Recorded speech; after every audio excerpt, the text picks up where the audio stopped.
Hey, what's up, guys? Alright, so we got another amazing chapter of Black Clover out this week. Oh man, the fight against this demon is really starting to heat up, especially with Asta and finally being in the forefront. But alright, anyway, we start the chapter and we see, like I said, Asta and being in the forefront, basically just posing with their new swords, kind of look their coolest. And we actually get to see everyone else just kind of like looking at them like an awestruck. And this is actually kind of a cool moment because we see right here that Lumiere actually realizes that is the reincarnation of Lich and Techia's son. And you know what? I'll admit, when I first read it, I didn't understand exactly how he came up with that conclusion. Like, you can tell just by the dialogue that he actually does think, all right, that is is actually the son of those two, because of the last line in his dialogue.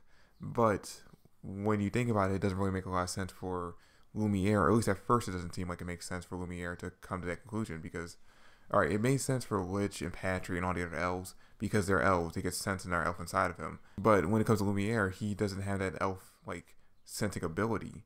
So how exactly would he come to this conclusion? And then it dawned on me. If you remember back in chapter 148 when we got the flashback to exactly how Lich met Techia and Lumiere, the first time he met them was when Techia lost control of her wind powers and he had to save her. Now, when you see Lumiere's dialogue or inner monologue in the chapter when he's looking at Yuno's abilities, he talks about the fact that he used wind to create a sword. And that's what actually draws him to the conclusion that basically he must be the reincarnation of their child. Because Techia had wind magic, just like very powerful wind magic at that. And Lich's magic is basically sword creation. So the fact that he combined the two in order to create this new powerful sword that he's using in this chapter made a lot of sense. We also get this moment before the fighting actually starts up again where Lumiere is basically asking Sakurai what's going on, Asta like who exactly is he, because he's so impressed by his like new abilities and like the way he was able to control the anti-magic. And this is where we actually get some insight, like a little bit more exactly how Sakurai actually feels about Asta, like their relationship going forward here. And actually that's actually a huge part of the chapter, because alright, in the beginning of the chapter she basically just comments on the fact that Asta is someone who's too stupid to ever give up, and that's why she kind of admires him. And then later on in the chapter, we actually see, actually at the very end of the chapter, we see Sakurai talking about, or having inner monologue about the fact that when she first met Asta, and this is actually a scene that we don't get in the manga. We get it in the anime, but we don't actually get in the manga, where we see basically Sakurai in when she was back to being Narrow. She was actually in Hage Village watching over Asta as he trained. And then she has assumedly followed him over to the basically Magic Knight's testing ground. But we see that basically when she first decided to join up with him, it was just by coincidence. Like, the fact that he had gotten the 5-leaf grimoire was a complete coincidence. He wasn't like chosen or anything. And because of that, because of the fact that he got the grimoire and he had anti-magic abilities, she thought he would be useful in order to enact her plan to basically bring him back Lumiere.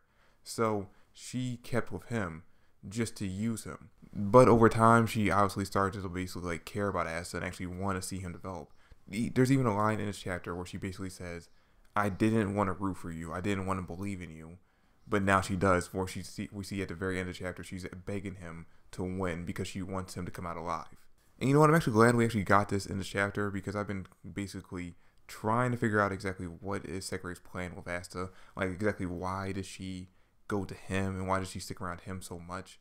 Because, there's all those rumors out there where basically some people are saying that, maybe Asta is Lich and Techia's other son, like they were supposed to have twins, and he's the other reincarnation, or maybe he's somehow connected to Lumiere, like being Lumiere's reincarnated soul, or somehow being connected to Lumiere as like his son reincarnated, something like that. Or is there some kind of like chosen one theory for Asta?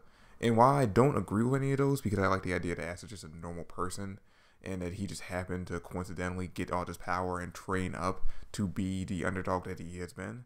And the fact that Sakurai was just so close to him this entire time kind of does lead into that, because she was the attendant and basically the kind of a good friend of the first Magic Emperor.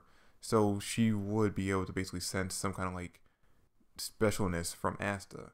But seemingly in this chapter we put that whole theory to bed. There's no, going off of what Sakurai says in this chapter, the fact that he coincidentally got the grimoire, that he wasn't seemingly chosen or anything like that, there's nothing really special about him. I'm gonna just go out here and say that any theory out there that basically kind of puts Asta as like a chosen one, or that he's like the half-bred son of Techia and Lich, or that he's a reincarnation of Lumiere, stuff like that, I'm going to put all that to bed, saying that there's no way that this chapter basically defunks all those theories. Now, when we get into the action, we actually see basically what I predicted in last week's chapter review. Basically, Asta is the one actually attacking. I mean, the two of them are basically cutting through all those like tendrils and all those like other magic abilities that demons are basically using to protect them from attacks. But once it actually comes down to attacking a demon, it's actually Asta who's doing the attacking, and Yuno's basically being support. Because when they're actually rushing towards the demon, in order to basically make Asta get there faster and actually have more of an impact with his swing, we see Yuno use his sword to create a tornado to shoot Asta up, making his speed go even faster. And you know what? He actually ends up landing a direct attack on the demon, and he actually aimed for the heart, but seemingly the demon moved his heart from where it was before. But anyway, this is when things get creepy. Like, seriously, this is where things get creepy, and I am really hoping that when we get this part in the anime, that they actually play up the creepiness. Because, alright, if you change a little bit of things in the scene, you get a great voice actor who can pull this off, and some creepy music, you can make this into, like, a fucking horror scene right here. Because, alright, the demon, once he gets stabbed by Asta, all games are done. Like, he literally stops playing around, he stops smiling, he stops laughing. He gets seriously pissed off. He creates all these mouths around his body and actually does end up using the tendrils mouths that he actually was using before to attack them with. And basically just starts using all these extra mouths to chant his magic. Now, we don't actually get to see what he's chanting. It's just kind of like in a demonic language that we can't translate. So he's basically just using this new magic to attack them, which I'm going to guess, I have to assume that these extra mouths that he's using won't be as powerful as him actually saying it himself, just because of the fact that, alright, he was keeping them pretty much at bay. He was keeping all 5 of them at bay by just using his actual mouth to use his word magic. So if he has all these, like, I want to say at least 20 extra mouths chanting magic for him, then he's going to be unstoppable at this point. He would be able to kill them off instantly. And because of the fact that we can't actually have them lose, we have to basically nerf these other mouths so that their abilities aren't as strong as him actually using his word magic. Otherwise, even with Asta's anti-magic abilities, they're all pretty much dead.